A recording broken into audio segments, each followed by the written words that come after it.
சந்தியா ராகம் சரியில்லை. இன்னைக்கு என்ன நடக்க போகுதுன்னு பார்க்கலாம். வாங்க வீடியோக்குள்ள போலாம். கோயில்ல ரகுராம் எல்லாரும் முன்னாடியும் இப்ப சொல்ற எல்லாரும் நல்லா கேட்டுக்கோங்க. இந்த ஊர் உலகமே அசந்து போற அளவுக்கு மாயாவுக்கு நான் கல்யாணம் பண்ணி வைப்பேங்கிறாங்க. அப்போ உனக்கு ஒரு பத்திரிக்கையை கொடுத்து அனுப்புறேன், நீ வந்து வாழ்த்திட்டு போன்னு கிஷோர் பார்த்து சொல்றாங்க ரகுராம். பாட்டியும் முன்னால வந்து நீ இந்த குடும்பத்தோட மானம் மரியாதை எல்லாமே குழி தோண்டி பதிச்சுட்டு போனேன். ஆனா நீ பெத்த பொண்ணு கீழே விழ போன இந்த குடும்பத்தோட மானம் மரியாதை எல்லாமே தூக்கி நிறுத்திட்டா.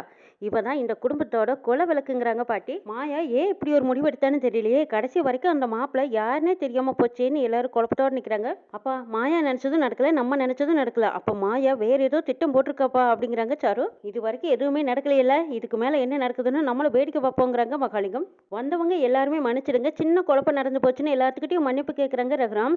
ஐயா இந்த குழப்பத்திலயும் ஒரு நல்லது நடந்திருக்கு, அது வரைக்கும் சந்தோஷங்க ஐயா அப்படிங்கிறாங்க ஊர் பெரியவங்க. மாயா இனிமே நீ எங்க வீட்டு பொண்ணு, வா போலாம் அப்படின்னு ரகுராம் கூட்டிட்டு போறாங்க. அப்பதான் கிஷோர், மாயா உன்கிட்ட கொஞ்சம் தனியா பேசணும், இப்படி வா அப்படின்னு தனியா கூட்டிட்டு போறாங்க கிஷோர். மாயா உனக்கு என்ன பைத்தியம் பிடிச்சிருச்சா? உனக்காக உன் கல்யாணத்துக்காக எத்தனை ஏற்பாடு பண்ணி வச்சிருந்தேன், எல்லாமே கொஞ்ச நேரத்துல கெடுத்துட்டியே. சீனுவை காதலிக்கிறேன்னு சொன்னதுனால தானே நானும் சரின்னு சொல்லி சம்மதிச்சு இந்த கல்யாணத்துக்கு ஏற்பாடு பண்ணினேன்.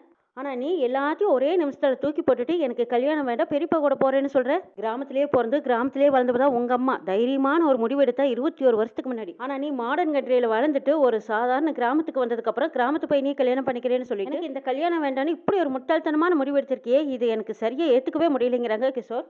ஆசைப்பட்ட பையனை வேண்டான்னு சொல்லிட்டு அவங்களோட நீ போக போறியா? அதுக்கான தண்டனையும் உனக்கு அவங்களே கொடுப்பாங்க பாரு. உன்னை பார்க்கும்போது வெறுப்பா இருக்குது மாயா, ஏன் இப்படி ஒரு முடிவு எடுத்து அதையாவது சொல்லுன்னு கேக்குறாங்க கிஷோர். எந்த ஒரு அப்பனுமே பொண்ணு கெட்டு போட்டுன்னு நினைக்க மாட்டான். 21 வருஷத்துக்கு அப்புறமா மறுபடியும் அவங்கள நான் ஏன் பகைச்சேன் தெரியுமா? எல்லாமே உன்னோட சந்தோஷத்துக்காகவும் உனக்காக தான் நான் வந்தேன். ஆனா நீ சொன்னதை கேட்டு வந்தேன் பாரு, அதுதான் எனக்கு பெரிய தப்பா போச்சுங்கிறாங்க கிஷோர். இப்ப சொல்ற நீ அப்ப சொல்லியிருந்தீன்னா நான் இவ்வளவு ஏற்பாடுகள் பண்ணியிருக்க மாட்டேன்னு இப்ப சொல்ற நீ அப்ப ஏன் சொல்லலான்னு கேக்குறாங்க கிஷோர்.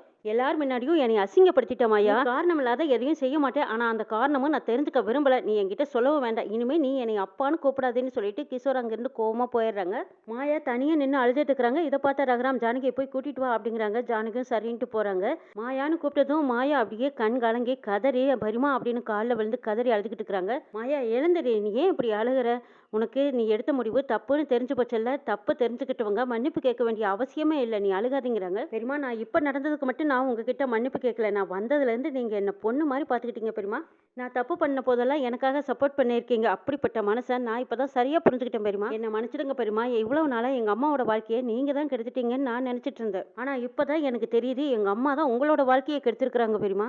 எங்க அம்மா எழுதின எல்லா லெட்டரையும் நான் படிச்சுட்டேன் பெரியமா. அன்னைக்கு கல்யாண மேடையில எங்க அம்மா உங்களுக்கு பண்ணிட்டு போன துரோகம் அதை என்னால புரிஞ்சுக்க முடியுது. ஆனா அந்த வலியும் வேதனையும் உங்களுக்கு எவ்வளவு இருந்திருக்கும் பெரியமா. அதே தப்ப இப்ப நான் திரும்பவும் செஞ்சிருப்பேன். ஆனா அந்த வயசுல எங்க அம்மாவை எல்லாரும் ஒதுக்கி வச்சுட்டாங்கன்னு சொன்னப்போ நான் நம்பினேன். ஆனா இப்படி ஒரு தப்பு பண்ணினேன், அதனாலதான் என்ன ஒதுக்கி வச்சுட்டாங்கன்னு எங்க அம்மா சொல்லாம என்கிட்ட மறைச்சிட்டாங்க பெரியமா. எவ்வளவு பெரிய வலியை தாங்கிட்டு நீங்க வாழ்ந்துட்டு இருக்கிறீங்க. நல்ல வேளை அந்த நேரத்துல பெரியப்பா உங்க கழுத்துல தாலி கட்டினாங்க. ஆனா வேறொரு இடத்துல நீங்க போய் தாலி கட்டி வாழ்க்கை அமைஞ்சிருந்தா என்ன ஆயிடுச்சு? சுயநலத்தோட இருந்த எனக்கும் எங்க அம்மாவுக்கும் இன்னும் எதையும் யோசிக்காம நல்லவங்களாவே இருக்கீங்களே பெரியமா.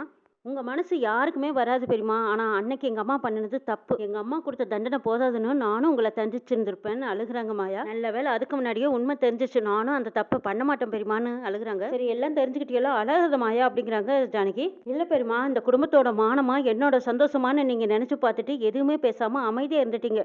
நீங்க நினைச்சிருந்தா இந்த கல்யாணத்தை நிறுத்திருக்கலாம் பெரியமா. ஆனா நான் நல்லா இருக்கட்டும்னு நீங்க நினைச்சீங்க பாருங்க. இப்போ என்னோட கல்யாணம் மட்டும் நடந்திருந்தா திரும்பவும் உங்க வாழ்க்கைக்கு தான் பிரச்சனையா போயிருந்திருக்கும். மாயா என்னைக்குமே உன்னோட சந்தோஷம் தான் எனக்கு முக்கியம். அதே நேரத்துல என்னோட வாழ்க்கை இருந்து போகாம இந்த குடும்பத்தோட மானத்தையும் காப்பாத்துற உன் பெரியப்பா தான் எனக்கு அதோட முக்கியங்கிறாங்க ஜானகி. ஆமா பெரியமா, எனக்காகவும் என் அம்மாவுக்காகவும் நீங்க பண்ணின தியாகமெல்லாம் போதும் பெரியமா. இனிமே எங்களுக்காக உங்களுக்கு எந்த கஷ்டமும் வராது. இத்தனை வருஷமா இந்த குடும்பத்தை நீங்க கட்டி காப்பாத்திட்டு இருந்திருக்கீங்க. இதெல்லாம் இனிமே என்னோட பொறுப்பு. இந்த குடும்பத்துக்கு இனிமே எதுவும் ஆகாம நான் பாத்துக்கிறேன் பெரியமா. மாயா பேசினது எல்லாம் நினைச்சு ஜானகி கட்டி தழுவி அழுகுறாங்க. இனிமே நீங்க அழுகாதீங்க பெரியமா. இது வரைக்கும் உங்க டர்ன் முடிஞ்சிச்சு, இனிமே அடுத்தது என்னோட டர்ன், எல்லாம் நான் பாத்துக்கிறேன். இனிமே இந்த குடும்பத்தோட கௌரவம் என்னோட பொறுப்பு பெரியமா. நீங்க இனிமே அழுகாதீங்கன்னு சொன்னதுமே ஜானகி கட்டி பிடிச்சு அவங்க நெத்தியில முத்தம் கொடுக்குறாங்க.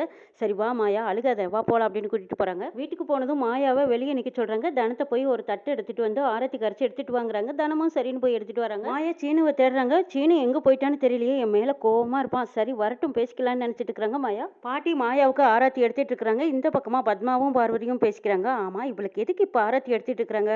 அப்படி என்ன சாதிச்சிட்டா அப்படின்னு கேக்குறாங்க. அதுவா கல்யாணம் வேண்டான்னு சொல்லிட்டல்ல அந்த ஆர்ப்பாட்டங்கிறாங்க. அப்பா ஒன்றும் தாங்க முடியல. சரி கொஞ்ச நேரம் அமைதியா என்னதான் நடக்குதுன்னு பார்க்கலாம் அப்படின்னு பத்மாவும் பார்வதியும் அமைதியா நினைக்கிறாங்க. ஆரத்தி எடுத்து முடிச்சதும் சரி எல்லாரும் உள்ள வாங்கன்னு கூட்டிட்டு போறாங்க பாட்டி. மாயா இந்த குடும்பத்தோட மானத்தையும் மரியாதையும் காப்பாத்தின உனக்கு அதுக்கு தான் இந்த ஆரத்தி எடுத்தேங்கிறாங்க பாட்டி. மாயா நீ அப்பா அப்படி ஒரு முடிவு எடுப்பீன்னு எதிர்பார்க்கல, நீ இப்ப இப்படி ஒரு முடிவு எடுப்பீன்னு யாருமே எதிர்பார்க்கலன்னு மணிவண்ணன் கேட்க பக்கன்னு சிரிக்கிறாங்க. மாமா என்ன சொல்றாருன்னு சாரு கேக்குறாங்க. அவர் என்ன சொன்னாருன்னு அவருக்கே புரியாது, என்னை கேக்குறீங்கிறாங்க பத்மா. மாயா அன்னைக்கு என்னோட மானத்தை காப்பாத்தினேன், இன்னைக்கு குடும்பத்தோட மான மரியாதையை காப்பாத்திட்டேன்னு சிவராமனும் பாராட்டுறாங்க. பெத்தவரா இருந்தாலும் அவர் செஞ்சது தப்புன்னு தெரிஞ்சதும் உன் மனசை மாத்திக்கிட்டே எனக்கு நினைக்கும் போது பெருமையா இருக்குது மாயாங்கிறாங்க பாட்டி. ஆமா தப்பு செஞ்சது இவ, லவ் பண்ணது இவ தானே, அவர் என்னமோ சேர்த்து வைக்கிறதுக்காக வந்தாரு, என்னமோ தப்பெல்லாம் அவர் செஞ்ச மாதிரியும் இவ என்னமோ கரெக்ட் பண்ணி கூட்டிட்டு வந்த மாதிரி எல்லாம் பேசிட்டு இருக்காங்க. வர வர அம்மாவுக்கு புத்தி கிட்டு போச்சுங்கிறாங்க பத்மா. மாயா வர வர நம்ம குடும்பத்துக்காக எல்லாம் நல்லதே முடிவெடுக்கிறாங்கிறாங்க. நம்ம குடும்பம்னு ஏன் சிவா பிரிச்சு பேசுற? அங்க எல்லாரும் முன்னாடியும் சொன்னதான் இங்கேயும் சொல்றேன். மாயா இனிமே என்னோட பொண்ணு, இந்த குடும்பத்தோட வாரிசு அப்படி சொல்லுங்க வச்சாங்கிறாங்க மணிவண்ணன். மாயா எங்க எல்லாருக்காகவும் இந்த குடும்பமான மரியாதைக்காகவும் உன்னோட ஆசைகள் எல்லாம் அங்கேயே தூக்கிப்பட்டு வந்துட்டியே, உனக்காக நாங்க என்ன வேணாலும் செய்வோம் மாயாங்கிறாங்க சிவராமன். ஜானகிக்கு ஒரு வாரிசுனா இனிமே இவதான், மாயா தான், இவதான் இந்த வீட்டோட மகாலட்சுமி. ஆமாத்த இப்ப சொன்னீங்கல்ல இதுதான் 100க்கு 100 உண்மைன்னு மணிவண்ணன் சொல்றாங்க. இந்த மாயாவுக்கு எதுக்கு இப்படி மணி அடிக்கிறாங்கன்னு தெரியல, அதுலயும் இந்த மணிமாமா அடிக்கிற கூத்து தான் எனக்கு பிடிக்கலைங்கிறாங்க சாரு. ஐயோ இந்த ஒரு விஷயத்தை வச்சே இவன் இன்னும் 6 மாசத்துக்கு இங்கேயே ஓட்டிடுவா போல இருக்குங்கிறாங்க பார்வதி. ஐயோ என்ன இன்னும் 6 மாசமாங்கிறாங்க பத்மா. என்ன நீங்க 3 பேரும் அப்படியே பேய் எறிஞ்ச மாதிரி நிக்கிறீங்கன்னு கேக்குறாங்க பாட்டி. ஆச்சரியத்துல 3 பேரும் அதிர்ச்சி ஆயிட்டாங்கன்னு நினைக்கிறேன். பேசவே முடியாம அப்படியே ஸ்தம்பிச்சு போய் நிக்கிறாங்க. ஏன் பத்மா அப்படித்தானேன்னு கேக்குறாங்க மணிவண்ணன். ஆமாமா நீங்க சொல்ற மாதிரி தான் அப்படின்னு 3 பேரும் சொல்லி சமாளிக்கிறாங்க. மாயா நீ போய் மேல ரெஸ்ட் எடு, 2 நாளா உனக்கு சரியான அலைச்சல் போ அப்படின்னு பாட்டி அனுப்பி வைக்கிறாங்க மாயாவை. சாரு யோசிக்கிறாங்க. மாயா இருக்க இருக்க இந்த வீட்டுல ஸ்ட்ராங் ஆயிட்டே போறா, இவ்வளவு பகச்சுட்டோன்னா நம்மளை வீட்டை விட்டு வெளியே துரத்திடுவாங்க, அவகிட்ட நம்ம ஃப்ரெண்ட்ஷிப்பா மெயின்டைன் பண்ண வேண்டியதான்னு யோசிக்கிறாங்க சாரு. மாயா ரூமுக்கு வந்ததும் அவங்க அப்பா சொன்னது எல்லாம் நினைச்சு பாக்குறாங்க. எல்லாரும் முன்னாடியும் என்னை அசிங்கப்படுத்திட்டு இனிமே என்னை அப்பான்னு கூப்பிடாதுன்னு சொல்லிட்டு போறதை நினைச்சு பாக்குறாங்க மாயா. மாயா வேதனையிலையும் ஜோகத்திலையும் நின்றுட்டு இருக்கும்போது அங்க சாரு வந்து நீலுக்கு நீர் வடிச்ச நட்பை வளர்த்துக்கிறாங்க. மாயா என்னை மன்னிச்சிடு, நான் உனக்கு இது நாள் வரைக்கும் எதிரியாத்தான் நினைச்சிட்டு இருந்தேன், இந்த வீட்டுல இருந்து கூட விரட்டணும்னு கூட நினைச்சேன், ஆனா நீ இவ்வளவு நல்லவளா இருப்பேன்னு நான் நினைக்கல மாயா, நீ இந்த குடும்பத்துக்காக இவ்வளவு நல்லது பண்ணுவேன்னு நான் நினைக்கல, இந்த குடும்பத்துக்காக காதலியே தூக்குறது அவ்வளவு சாதாரணமான விஷயம் இல்ல, காதலை அடையணுங்கிறதுக்காக இந்த குடும்பத்தையே அழிக்க நினைச்சேன், நீ இந்த குடும்பத்துக்காக வாழ்க்கையவே விட்டு கொடுத்துருக்க மாயா, நீ பெரிய மனுஷின்னு நிரூபிச்சுட்டே, ஆனா உன் முன்னாடி நிக்கிறதுக்கு எனக்கு எந்த அருகதையுமே இல்லை, அதெல்லாம் ஒன்றும் இல்லை, உன்னோட நீலுக்கு நேரெல்லாம் எனக்கும் தெரியுங்கிற மாதிரி மாயா அதெல்லாம் ஒன்றும் இல்லை வேண்டாம் விடுங்கிறாங்க. இல்லை இல்லை உன்னோட நல்ல எண்ணம் எனக்கு புரியுதுங்கிறாங்க சாரு. சாருவை பத்தி நல்லா புரிஞ்சு வச்சுக்கிற மாயா சாருவை நம்பாம தான் நிற்கிறாங்க. மாயா வெகு நேரமா வெயிட் பண்ணி பார்க்குறாங்க. சீனு அங்கே வரவே இல்லை. சீனு எங்கே போயிருப்பான் அப்படின்னு தேடிக்கிட்டு வெளியில ஓடி வந்து பார்க்குறாங்க. சீனு நல்ல தண்ணி பாட்டில் எடுத்து தண்ணி ஓட்டிட்டு இருக்கிறாங்க. அப்போ பார்த்த மாயா ஓடி வந்ததும் சீனு என்ன பழக்கம் இது அப்படின்னு பாட்டில வாங்கி வீசி எறிகிறாங்க. மாயா நீ என்னை விட்டு போனாலும் நான் உன்னை விட்டு பிரிய மாட்டேன் மாயா, இது உன் மேல சத்தியம்னு சொல்லி பட்டு வேஷ்டி பட்டு சட்டியில பரதேசி கோலத்துல போயிட்டு இருக்காங்க சீனு. சீனுவை எப்படி சமாதானம் பண்ண போறோமோன்னு மாயா அழுதுகிட்டே நிக்கிறாங்க. என்ன நடக்குன்னு